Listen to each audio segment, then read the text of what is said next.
Welcome back. We are now in chapter, what is this now? Maybe chapter 3. And it is called Los Higos, figs. The wind blew hard that night, and the house moaned and whistled. Instead of dreaming of birthday songs, Esperanza's sleep was filled with nightmares. An enormous bear was chasing her, getting closer and closer, and finally folding her in a tight embrace, its fur caught in her mouth, making it hard to breathe. Someone tried to pull the bear away, but couldn't. The bear squeezed harder until it was smothering Esperanza. Then, when she thought she would suffocate, the bear grabbed her by the shoulders and shook her until her head wagged back and forth. Her eyes opened, then closed again. She realized she was dreaming, and for an instant she felt relieved. But the shaking began again, harder this time. Someone was calling her. Esperanza! She opened her eyes. Esperanza, wake up, screamed Mama. The house is on fire. Smoke drifted into the room. Mama, what's happening? Get up, Esperanza. We must get Abuelita. Esperanza heard Alfonso's deep voice yelling from somewhere downstairs. Senora Ortega, Esperanza! Here, we are here, called Mama, grabbing a damp rag from the wash bowl and handing it to Esperanza to put over her mouth and nose. Connected. Esperanza swung around.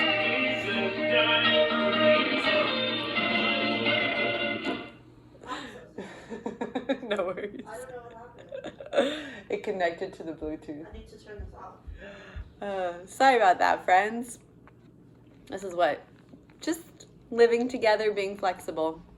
All right, where were we? It was Honey's fault. It was Honey's fault. Ugh, Honey. Esperanza swung around in a circle, looking for something, anything to save. She grabbed the doll. Then she and Mama hurried down the hall toward Abuelita's room, but it was empty. Alfonso, screamed Mama. Abuelita's not here. We will find her. You must come now. The stairs are beginning to burn. Hurry.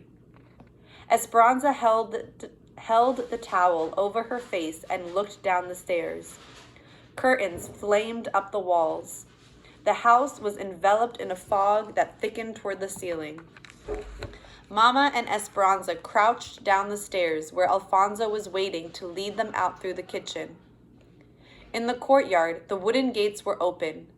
Near the stables, the vaqueros were releasing the horses from the corrals. Servants scurried everywhere. Where were they going? Where's Abuelita? Abuelita! Cried Mama. Esperanza felt dizzy. Nothing seemed real. Was she still dreaming?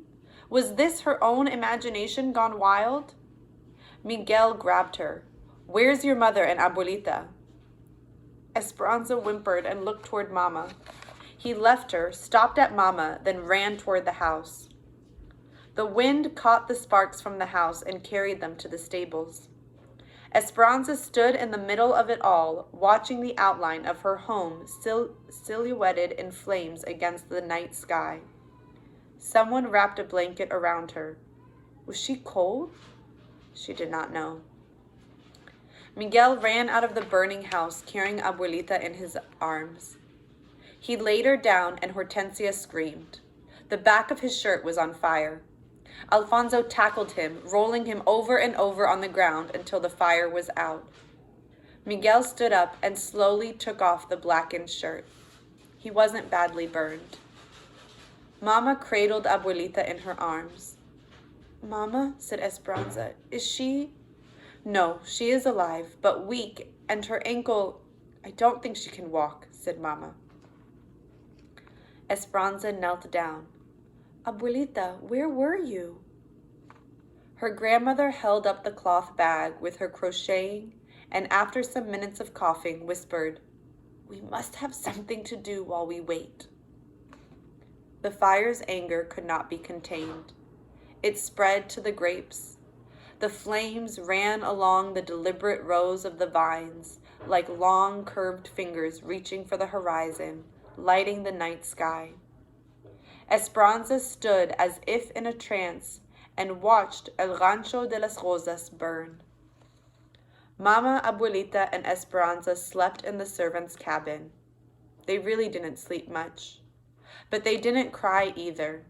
They were numb, as if encased in a thick skin that nothing could penetrate. And there was no point in talking about how it happened. They all knew that the uncles had arranged the fire. At dawn, still in her nightgown, Esperanza went out among the rubble. Avoiding the smoldering piles, she picked through the black wood, hoping to find something to salvage. She sat on an adobe block near what used to be the front door and looked over at Papa's rose garden. Flowerless stems were covered in soot. Dazed and hugging herself, Esperanza surveyed the surviving victims. The twisted forms of wrought iron chairs, unharmed cast iron skillets, and the mortars and pestles from the kitchen that were made from lava rock and refused to burn. Then she saw the remains of the trunk that used to sit at the foot of her bed, the metal straps still intact. She stood up and hurried toward it, hoping for un milagro, a miracle. She looked closely, but all that remained were black cinders. There was nothing left inside for someday. Esperanza saw her uncles approaching on horseback and ran to tell the others. Mama waited on the steps of the cabin with her arms crossed, looking like a fierce statue. Alfonso, Hortensia, and Miguel stood nearby. Ramona, said Tio Marco, remaining on his horse. Another sadness in so short a time. We are deeply sorry. I have come to give you another chance, said Tio Luis. If you reconsider my proposal, I will build a bigger, more beautiful house, and I will replant everything.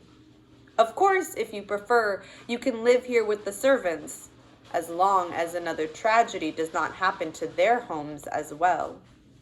There is no main house or fields where they can work, so you see that many people's lives and jobs depend upon you.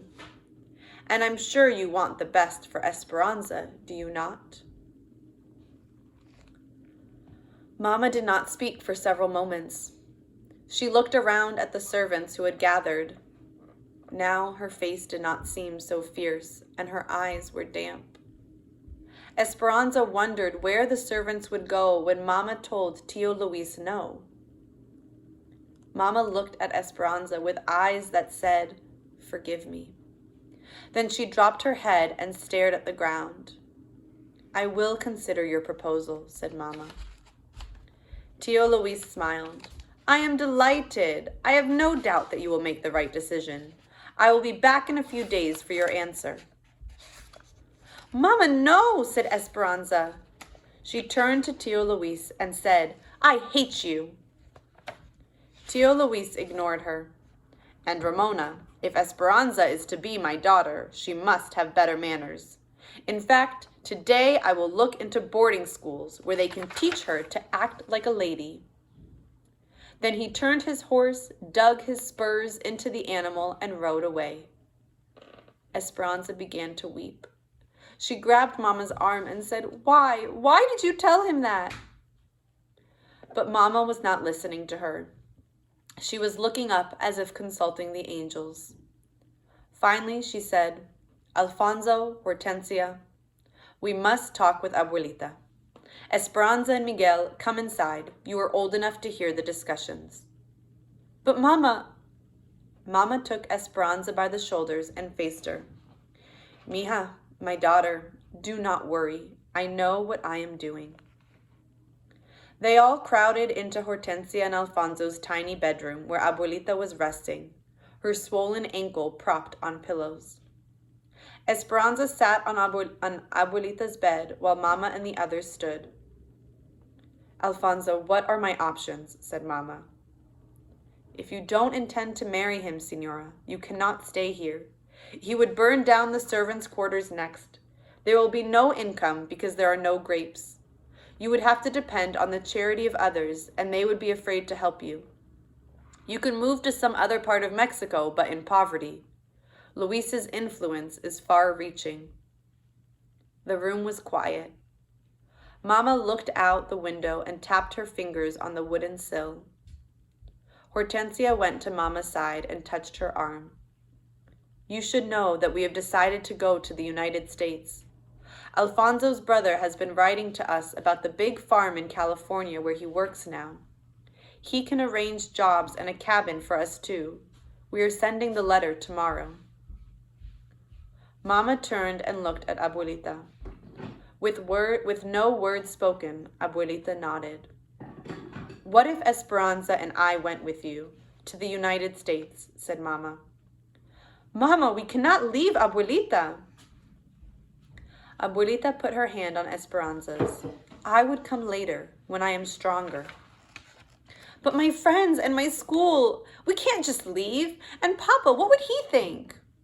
What should we do, Esperanza? Do you think Papa would want me to marry Tio Luis and let him send you to school in another city? Esperanza felt confused.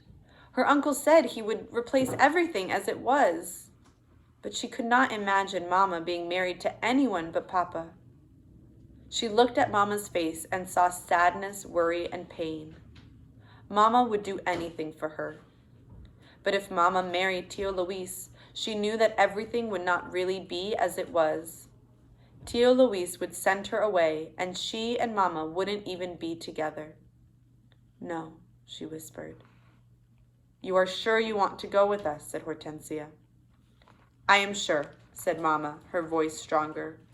But crossing the border is more difficult these days. You have your papers, but ours were lost in the fire, and they forbid anyone to enter without a visa. I will arrange it, said Abuelita. My sisters in the convent. They can discreetly get you duplicates. No one could know about this, Signora, said Alfonso. We would all have to keep it a secret if you come. This will be a great insult to Luis. If he finds out, he will prevent you from leaving the territory. A tiny smile appeared on Mama's tired face. Yes, it would be a great insult to him, wouldn't it?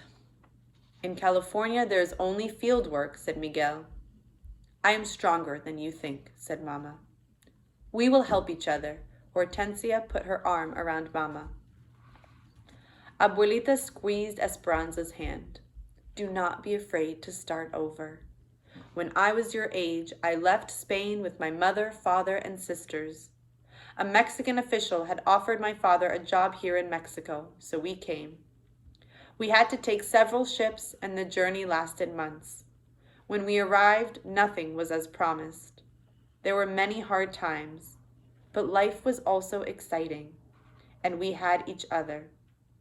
Esperanza, do you remember the story of the phoenix, the lovely young bird that is reborn from its own ashes? Esperanza nodded. Abuelita had read it to her many times from a book of myths. We are like the phoenix, said Abuelita, rising again with a new life ahead of us. When she realized she was crying, Esperanza wiped her eyes with her shawl. Yes, she thought, they could have a home in California, a beautiful home. Alfonso and Hortensia and Miguel could take care of them, and they'd be rid of the uncles. And Abuelita would join them as soon as she was well. Still sniffling and caught up in their affection and strength, Esperanza said, And I could work too. They all looked at her, and for the first time since Papa died, everyone laughed.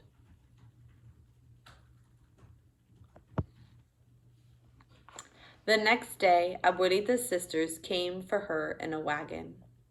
The nuns, dressed in their black and white habits, gently lifted Abuelita into the back. They pulled a blanket under her chin, and Esperanza went to her and held her hand.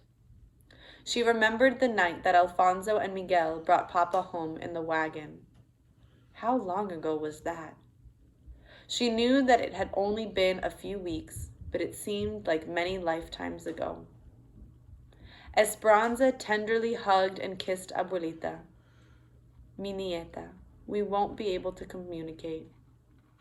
The mail is unpredictable, and I'm sure your uncles will be watching my correspondence. But I will come. Of that you can be certain. While you are waiting, finish this for me." She handed Esperanza the bundle of crocheting. "Look at the zigzag of the blanket. Mountains and valleys. Right now, you are in the bottom of the valley and your problems loom big around you. But soon you will be at the top of the mountain again. After you have lived many mountains and valleys, we will be together." Through her tears, Esperanza said, "Please get well. Please come to us." "I promise. And you promise to take care of Mama for me." Next, it was Mama's turn. Esperanza could not watch. She buried her head in Hortensia's shoulder until she heard the wagon pulling away. Then she went to Mama and put her arms around her. They watched the wagon disappear down the path until it was a speck in the distance, until even the dust was gone.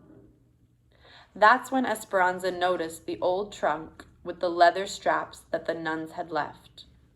"What is in the trunk?" she asked. "Our papers to travel and clothes from the poor box at the convent." "The poor box?" "People donate them," said Mama, "for others who cannot afford to buy their own." "Mama, at a time like this, must we worry about some poor family who needs clothes?" "Esperanza," said Mama, "we have little money, and Hortensia, Alfonso, and Miguel are no longer our servants. We are indebted to them for our finances and our future. And that trunk of clothes for the poor? Esperanza, it is for us."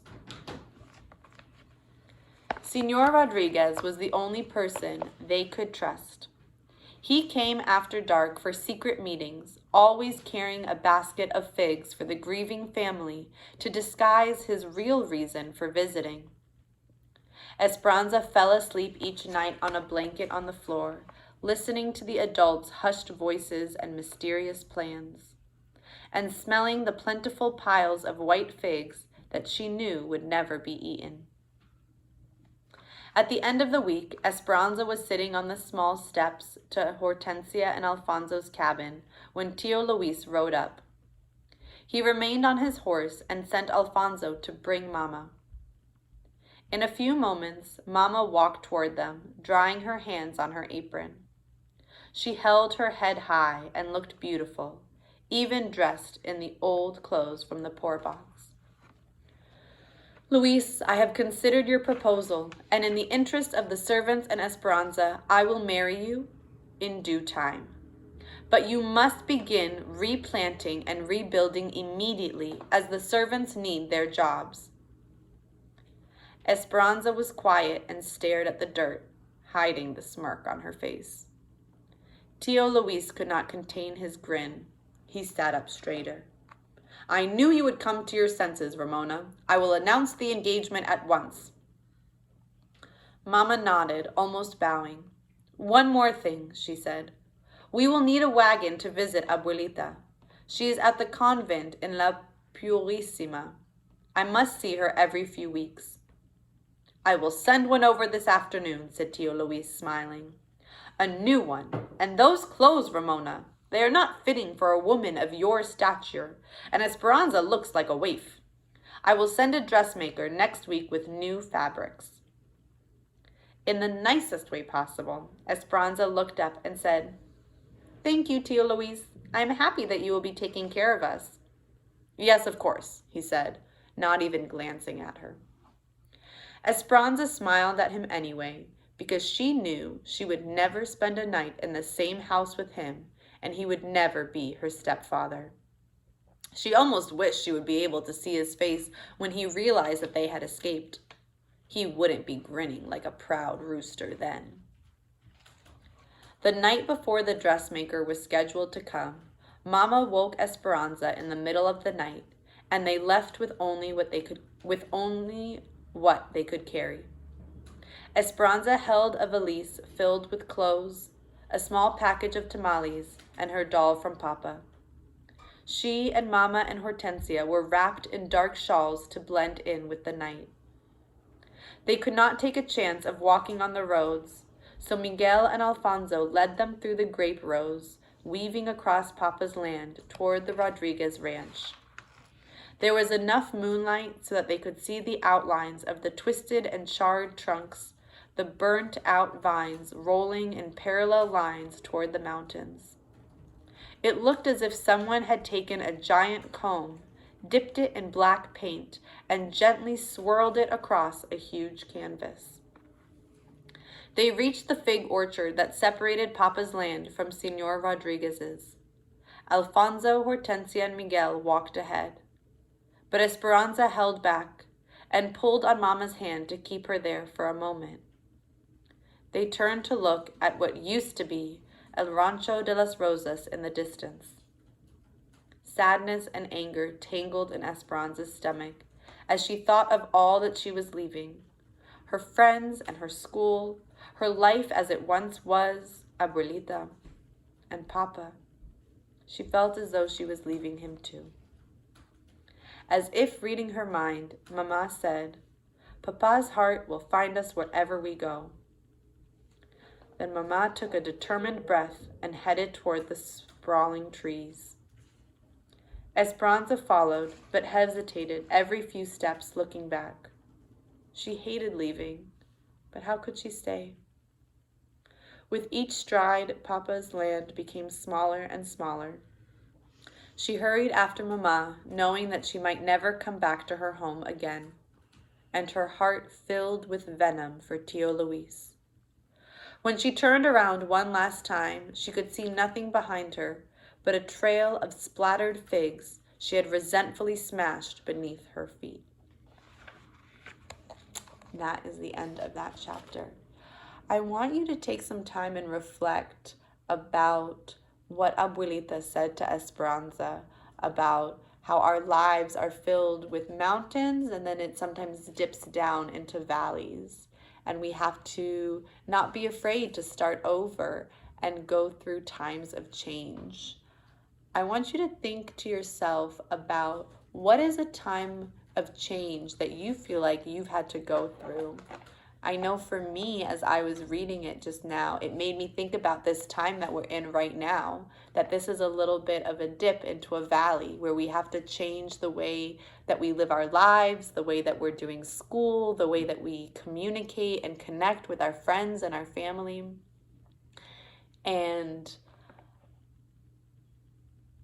that it means that right now we're in a little bit of a valley, but that we're pretty soon going to dip back up and go back up to our mountain.